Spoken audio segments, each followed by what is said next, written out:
रानीपुर में सिंध के अजीम सूफ़ी बुज़ुर्ग शायर हज़रत सचल सरमस्त रहमतुल्लाह के उर्स मुबारक के इंतज़ाम के सिलसिले में दरगाह सचल यादगार कमेटी जो इजलास थियो। सचल सरमस्त जी 201 सालियाने उर्स मुबारक के इंतज़ाम के सिलसिले में डिप्टी कमिश्नर सैफुल्ला अबरू जी सदारत हेठि इजलास थियो, जंहिंमें समूरनि इंतज़ाम जो जाइज़ो वरितो वेंदो।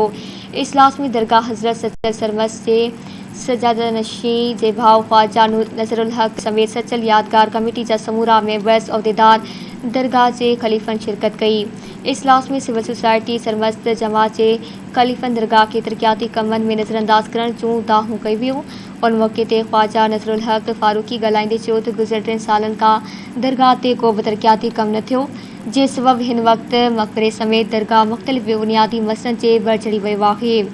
DC खैरपुर ॻाल्हाईंदे चयो त दरगाह सचल सरमस्त जो उर्स मुबारक भरपूर नमूने मल्हायो वेंदो, जंहिं लाइ मुख़्तलिफ़ कमेटियूं पिणु ठाही वियूं आहिनि।